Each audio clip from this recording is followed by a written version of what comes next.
안녕하세요. 제주 순정TV입니다.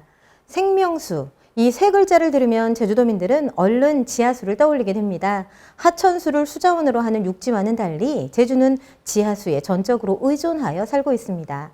그런데 지하수가 무엇이냐는 질문에 우리는 과연 어떤 대답을 할 수 있을까요? 지하수법에 따르면 지하수란 지하의 지층이나 암석 사이의 빈틈을 채우고 있거나 흐르는 물이라고 합니다. 그런데 화산섬 제주의 지하수 특성도 과연 이 지하수법의 정의에 부합할까요? 오늘은 제주의 지하수는 어떤 특성이 있는지 알아보고 난개발과 기후위기 앞에서 지금 제주 지하수가 처한 상황은 어떤지도 확인해 보겠습니다.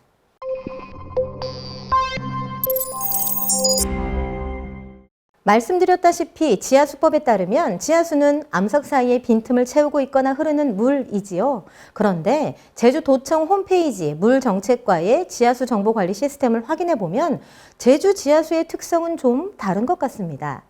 그림에서 보시는 것처럼 암석 사이를 흐르지 않고 바다 위에 렌즈처럼 떠 있는 기저 지하수도 있기 때문입니다. 화산섬 제주 지하수는 존재하는 형태와 산출되는 방식이 지역별로 각기 다른 형태를 띱니다. 그 특성을 제대로 알지 못한다면 지하수 관리도 제대로 이루어지기 어렵다는 말이지요. 예를 들어 지하수가 존재하는 위치가 해수면보다 높은 상위 지하수인 경우 빗물이 땅속의 암석이나 점토층 같은 불투수층을 만나 더 이상 땅속으로 스미지 못하고 생성되는데요. 제주의 경우에는 안덕에서 서귀포에 이르는 남부지역의 해안변과 중산간 지역에 광범위하게 분포되어 있다고 합니다.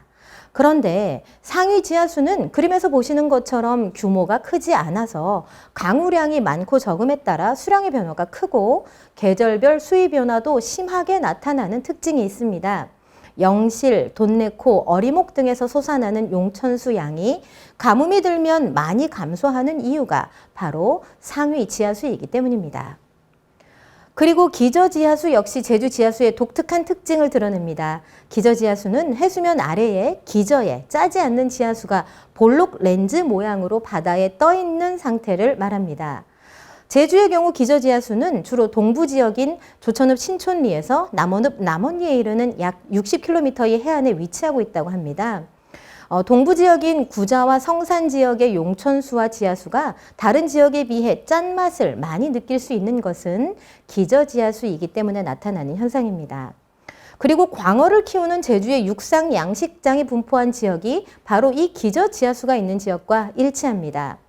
제주 전역에는 6,000개 가까운 지하수 관정이 있는데요. 이 중에서 1,229개가 염지하수 관정입니다.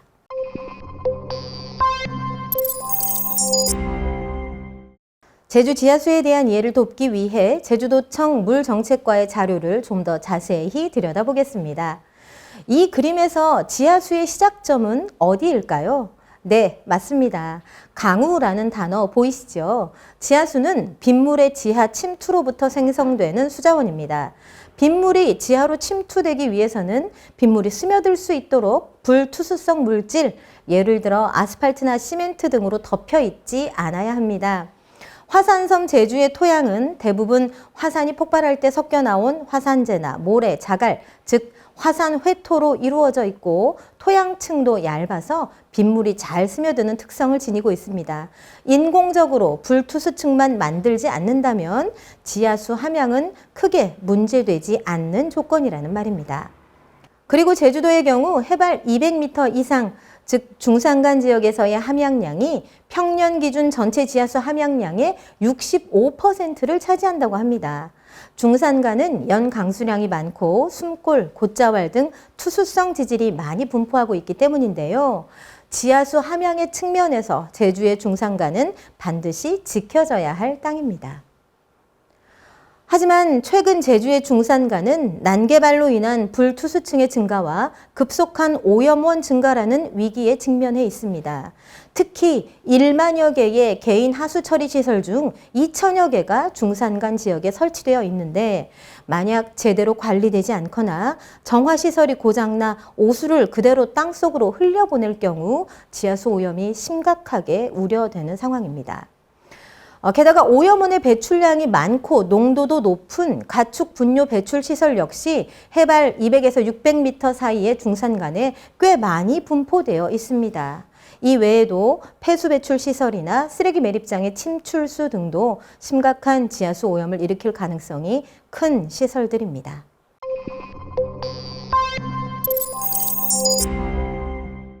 제주는 대부분 화산 회토로 이루어져 전하량이 다른 토양에 비해 높다고 합니다. 따라서 음이온성 오염물질인 질산성 질소 등이 양이온성 오염물질인 중금속에 비해 빗물에 잘 녹아 지하수로 함양되기 쉬운데요. 질산성 질소 어디서 많이 들어보셨지요? 예, 맞습니다. 비료나 생활 폐수 그리고 축산 폐수 등에서 발견되는 대표적 오염물질입니다. 질산성 질소는 주로 가축이나 사람의 분뇨, 부패된 음식 찌꺼기, 생활하수 등에 포함된 질소 성분으로부터 생겨나는데요. 과도한 질산성 질소는 성인에게는 암을 유발할 수 있고 어린이, 특히 6개월 이내 신생아에게는 산소 전달을 방해하는 치명적인 청색증의 원인 물질로도 알려져 있습니다. 그래서 먹는 물 수질 기준에서 질산성 질소 농도는 리터당 10mg을 기준으로 하고 있으며 일반적으로 오염되지 않은 지하수에서 질산성 질소는 리터당 3mg 미만으로 검출됩니다. 그런데 지하수 오염의 원인으로 개인 하수 처리 시설이나 가축 분뇨 배출 시설, 폐수 배출 시설 같은 점 오염원 이외에도 비점 오염원을 빼놓을 수가 없습니다. 비점 오염원은 특정한 배출 지점이 없는 오염원, 즉 농경지나 시가지, 골프장이나 복합 리조트 등의 관광지 같은 면 오염원을 의미하고 관리가 어렵다는 특징이 있습니다. 화학 비료의 사용량이 많은 밭작물 재배 지역이나 중산간에 위치하고 있는 골프장의 경우 그 심각한 지하수 비점 오염원에 해당됩니다. 그렇다면 오염된 지하수는 회복이 가능할까요? 지하수가 오염되면 이를 원상태로 회복하는 데는 오랜 시간과 막대한 경비가 소요됩니다. 오염된 지하수가 흐르는 과정에서 지하 안반층에 오염 물질들이 잔류하게 되고 이렇게 땅속에 남게 된 오염 물질을 완전히 제거하는 것은 거의 불가능하기 때문입니다. 따라서 지하수의 오염 대책은 예방이 최선일 수밖에 없습니다.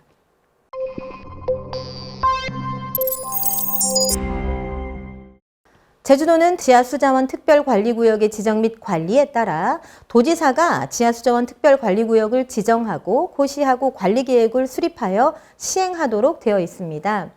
2003년 6월 이후부터 현재까지 지하수가 과다 개발되거나 해수 침투 우려가 높은 지역을 지하수자원 특별관리구역으로 지정해서 관리하고 있는데요. 그러나 특별관리구역으로 지정된 이후에 해당 구역 내에서 지하수 수질을 악화시키거나 악화시킬 우려가 있는 행위에 대하여 규제할 만한 법적 근거가 없는 실정입니다. 우리가 생명수라고 불리는 제주의 지하수, 이 지하수를 지킬 장치는 제대로 마련되어 있을까요? 아무런 실효성이 없는 지하수자원 특별관리구역 이외에 제주의 생명수, 지하수를 보호할 만한 다른 법적 장치 한번 들여다보겠습니다. 제주특별법 제377조 지하수의 공공적 관리에 따르면 지하수는 공공의 자원으로서 도지사가 관리하여야 하고 도지사는 지하수의 적정 관리와 오염 예방, 용수의 안정적 공급, 지하수의 기초조사 및 관측, 대체 수자원의 개발 및 이용 등에 최선을 다하여야 한다라고 명시되어 있습니다. 그러나 지하수와 관련된 조항들을 좀 더 세심하게 들여다보면 안타깝게도 제주 지하수에 대한 제대로 된 정의도 찾아볼 수 없는 상황입니다. 또한 제주특별법 제390조 지하수 관리에 관한 특례는 보시는 것처럼 도대체 해독이 불가능한 숫자와 조항의 나열로 이루어져 있습니다. 지하수 관리 조례 역시 상위법인 특별법과 체계적으로 연결되어 있지 않아서 실효성이 없다라는 지적을 받고 있습니다. 지난 10월 제주도정은 2023년부터 2032년까지 제주특별자치도 통합물관리 기본계획을 발표했습니다. 과연 이 계획 안에는 지하수에 전적으로 의존하고 있는 제주 수자원의 특성을 제대로 담고 있을까요? 다음 시간에는 제주형 통합 물관리 계획의 내용을 확인해보고 지금 제주 지하수가 처한 난개발과 기후위기라는 위험을 극복할 만한 대안이 담겨 있을지 낱낱이 샅샅이 파헤쳐 보도록 하겠습니다.